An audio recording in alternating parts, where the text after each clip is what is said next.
Hello and welcome to the Coaching Crowd podcast with me, Zoe Hawkins, and my friend and co-host Jo Wheatley. Hi, everybody. Welcome to today's session. Today's podcast is about how do you coach your client on the topic of decision making?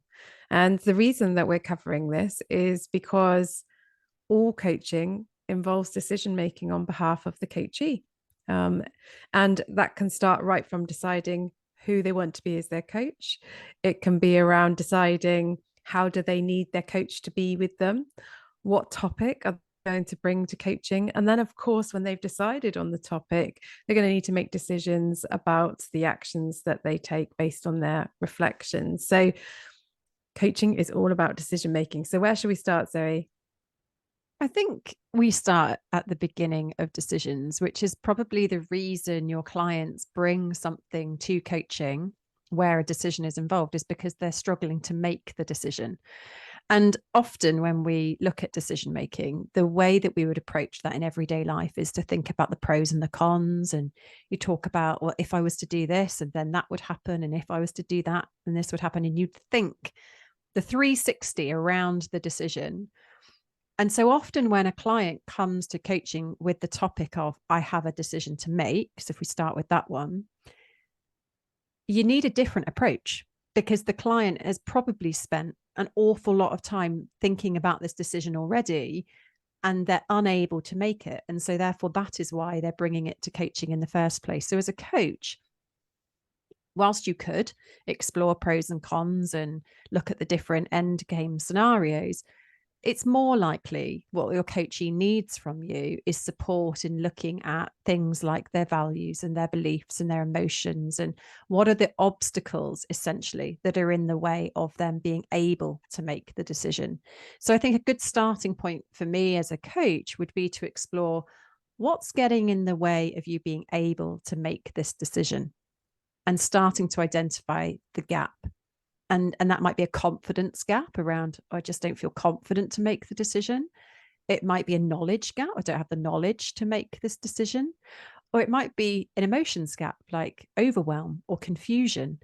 So starting to understand what is in the way of my client being able to actually make this decision, I think is a great exploration to do with your client in the front end. I think taking a strength as well, like the clients that we work with are intelligent and resourceful and all of things, and sometimes they can feel disconnected from that when they're in these situations, and they bring it to coaching. So inquiring with them around, can you think about a time when you've made a decision, well, what was it that was present at that time that enabled you to make the decision in that way? How can you connect with those things, or recreate those things as you think about the current that you're making? And again, you may be back into the gap. What is different? What do they need? And helping them to identify those needs. I think decisions are very emotional. There can be a lot of fear at the heart or at the root of decision making. Can often tie into an all or nothing approach. Like, if I have that, then I don't have that. So it's like, I want this and I don't want to lose that. And they individuals can find it very difficult to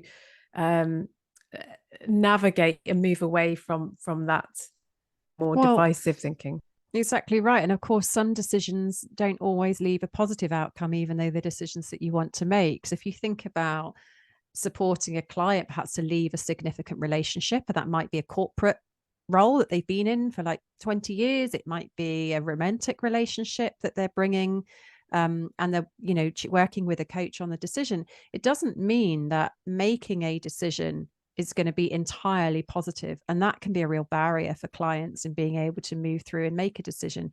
So some of the work that you might be doing is exploring the emotions related to the decision making, as you said, Jo, there about fear. What kind of fear is in the way? What are all of the emotions that client is experiencing in relation to making this decision? And after the decision that is made, what is it that they are anticipating is or isn't going to happen? And maybe helping your client with what's on the other side of that decision as well. And you were talking there, Jo, about taking a strengths approach. And some clients may not be aware of what their strengths are.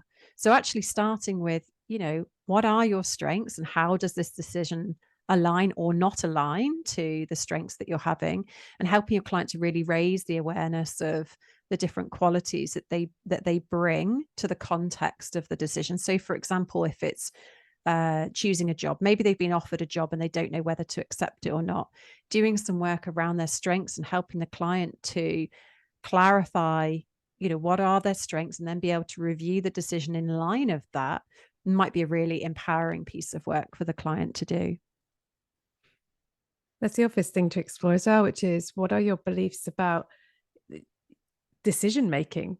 Because a lot of coaches might go into, what are your beliefs about the thing that they want to make the decision about? But an alternative approach would be to explore that. So if you have noticed, and your client, has noticed too, that this is actually representing something else. Yes, it's that this week, but next week it's going to be something else. So what's the root of all this? What's the commonality as a pattern here? Each time that you're asked to make a decision or need to make a decision, you go into paralysis. Some people will just make decisions without even thinking about them, and that's a different area of coaching that you might want to do with them. So yeah, what are your beliefs about decision making? What we witness when we're younger from our parents or our caregivers or teachers even around decision making can influence the emotional experience that we have when we are in situations here and now in the present day around decision making. And so you talked about like reaching out beyond having made the decision, so connecting yourself. I think there's an identity piece for individuals. It's like, who I am now and who will I be after I've made this decision, and what impact, what will it to, and what will it disconnect me from. And of course we do a lot of this drawing on neuro-linguistic programming tools and techniques too. Yeah, what you were mentioning there around caregivers, Jo, I was just reflecting as you were talking there. My mum, who's an amazing mum, she was absolutely brilliant. And I remember throughout my childhood, every time there was a decision point, she brought her love and care to that decision, which is, are you sure? Have you considered this? Have you considered that? Do you really want to do that? Is that definitely what you to do? So without her knowing, like, placed doubt in my mind, because I respected her and I was listening. And so I would often hear, oh, well, maybe I haven't considered all the options, or maybe I haven't, like, maybe I don't really want this. Like, oh, I don't know now, And so decision making for me has been a real journey, because I think for me, it was connected to an element of doubt in myself. So I would be approached with a decision. Usually I'd have an initial bolt of intuition around what was right for me. And then my inner critic would kick in thinking, but am I certain? Am I sure? And so, you can start to identify, as you described there, Jo, like patterns and trends that come through in your client. If you can help them with that, can resource them in many areas beyond this one decision that they may be faced with making at that point in time. So there's the beliefs about the decision that you're making, and there will be beliefs about self around, am I a good decision maker? Am I reckless in my decision making? Can I trust the decisions that I make? And then you can target your coaching on the real thing that is in the way of that decision making. I think there's also maybe some coaching around the idea of right and wrong, because often there's a fear of, what if I make the wrong decision? Well, the wrong decision for who? That's often an interesting place to explore. Sometimes it's themselves, but sometimes the answer will be different. And again, stepping back, what does this represent? Or what's your relationship between right and wrong? Is there anything that exists in that space between those things? And right and wrong in relation to what? Like a timeline, or your values, or or what is it? That can be a very rich and fruitful conversation. Yeah, of course. And what is wrong? Like, we create what is wrong. So if we create what is wrong, we can uncreate that. I can't think what the word is, but we can reframe that, and it's often when we're decision making, we can disregard our resourcefulness. So if we're faced with a crossroads and we make a decision and that doesn't work out, sometimes we forget that we are resourceful, or our coachees can forget that they are resourceful. So actually, okay, so if you do make a decision and it turns out to not be the best for you, what are the resources that you hold that will enable you to pivot, to change, to readjust in light of whatever decision you make? So that is beyond right and wrong.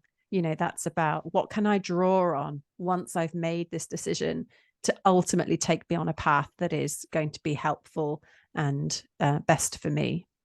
And of course, the compass, as we often describe it for our decision making, is our values, which we haven't talked about yet.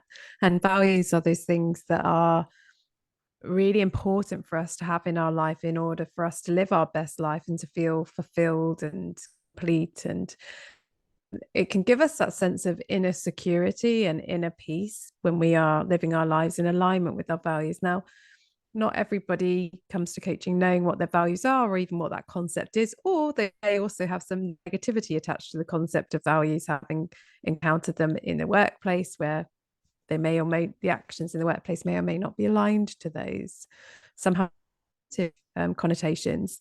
So helping the client to be able to identify what their values are that relate to the decision making. There's a few different,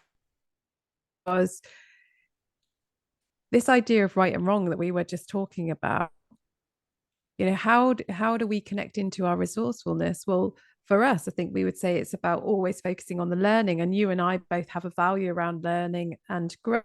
And so if we find, and when we find our decisions, we focus on the learning. So actually a value has been met, even though maybe we didn't get the outcome from the decision that we wanted to achieve.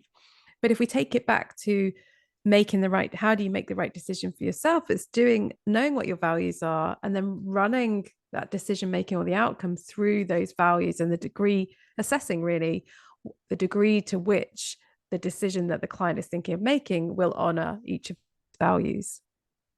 Yeah. And often when you do that, you find there's some values conflict.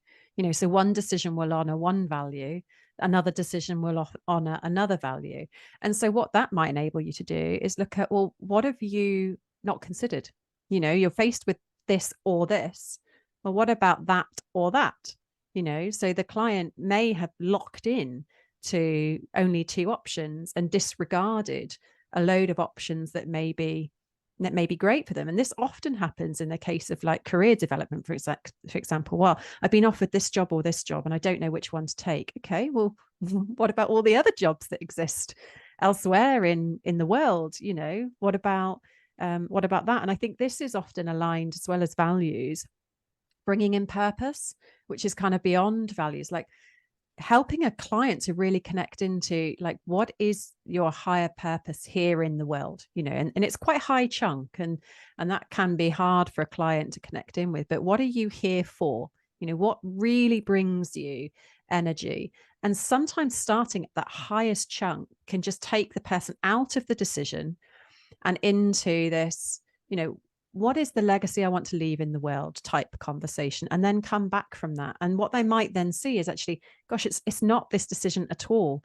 Actually, this is where I want to be. And maybe that's not now, and maybe that's in a number of years' time. But what does that mean then for the decision that I'm faced with today? And I think that zoning out piece can be really helpful in, just helping the client to step out of what is feeling like, a heavy weighing situation into more of that hysterical kind of thinking, to be able to get more perspective. Yeah, I think it's like taking them up and out of themselves, but also taking them deep down and in, connecting to themselves as well. And that's where the role of the coach can come in, because as you say, like we kind of just end up in our default. I think something that also comes up in terms of a dynamic between coach and coachee when it comes to decision making is the coach may be pushing the coachee may be pushing the coach for more of a mentoring approach. Like, I know what to do. What would you do?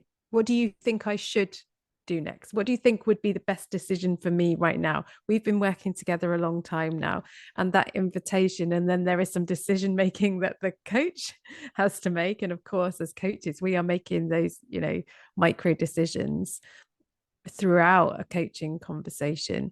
And so that's about referring to the contract, what the client wants to achieve, and how can you best be in service of that, whilst also thinking about the rapport between, you and the client. What are the dynamics that exist in the relationship? What might you be recreating, between you? What will you be underlining in terms of beliefs? Because in that situation, if you answer it, it may be that reaffirms the client's belief that they can't make decisions on their own, as an example. I remember going to a supervision session once, and I can't even remember what I was bringing as the context, but I remember um, thinking, I really need the reassurance of my supervisor on this, and knowing that that was unusual. So, what I came to supervision in the end was like, I've got this situation and I feel like I need your reassurance on it. And I don't know why I feel I need your reassurance on this, because I don't usually need reassurance. So the topic of our conversation became about the reassurance, not actually the thing I wanted reassurance on. And so you've got to watch out for that, I think, as a coach. You know, when your client invites you, as you said, Joe, there into those spaces, is to almost in the moment. What happens in a micro session is you ask yourself a number of reflective questions to be able to make a snap decision around, do I respond here? And the question is sort of asking, what's the reason the client is needing my sort of opinion here? What's behind this? And as you said there, Joe, is that in service of them or not? And of course, that can also trigger in us like our innate like helper. Like most people come to coaching because they love helping people. And so when we're asked those direct questions, it can be really strong because we might have a strong opinion on at this point in the coaching relationship about whether a client should or shouldn't make one of those decisions.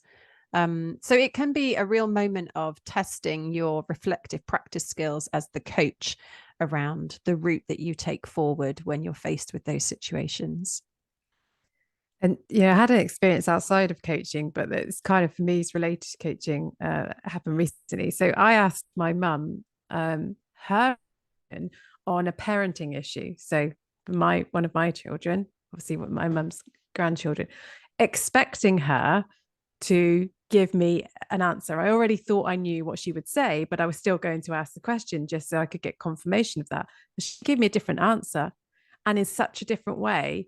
And it shocked me, but also I was, I'm always interested in that. And I've been reflecting on it since, about, as you're saying, about like what's the reason that I went for that reassurance, or I went to get that answer. And then actually I went along with what the answer that she gave. And then I've been reflecting on, for me as a parent myself of somebody of an age that I can make those decisions. And I think those are often, it's important to remember that if you are kind of seduced into giving your view, your view might change in the future. And so therefore, how does that impact the client, whom then may make the decision? And of course, if they make a decision based on what you've said as the coach, and they then decide that was the wrong decision, and then they come back and they say, you said I should do that and I did it, but this happened. So yeah, I think it's about, really, our role is about helping our coaching clients, as we know, is to connect into their own inner coach so that they can coach themselves to make the decision that they want to make in that situation, in the here and now. Yeah, absolutely. And this decision-making process that we're sort of talking around today, we've mentioned strengths, we've mentioned identity, emotions, values, beliefs, like lots of layers to helping a client to make decisions, is exactly the process that we talk about in our book, Deciding to Coach. It is a book around helping people to make the decision about whether they do or don't want to leave the corporate world to become a coach, and obviously about how you would set up a coaching business. But ultimately what the book is about making decisions. And how do you really help somebody to, as you described there, Joe, go deep inside themselves to work out what is the right decision for you. So even if you're a coach already and you're listening to this podcast thinking, gosh, I hadn't thought about approaching decision making that way, our book, Deciding to Coach, could be a great resource for you. We've also had a really great feedback from the emotions coaching program, and about how those tools and activities have really helped clients to make decisions and to have an emotional experience that they want to have through that process. So if you're interested in picking up more tools that can support you with decision making and other things, you might want to check out our emotions coaching practitioner program, which you can find on our website, igcompany.co.uk.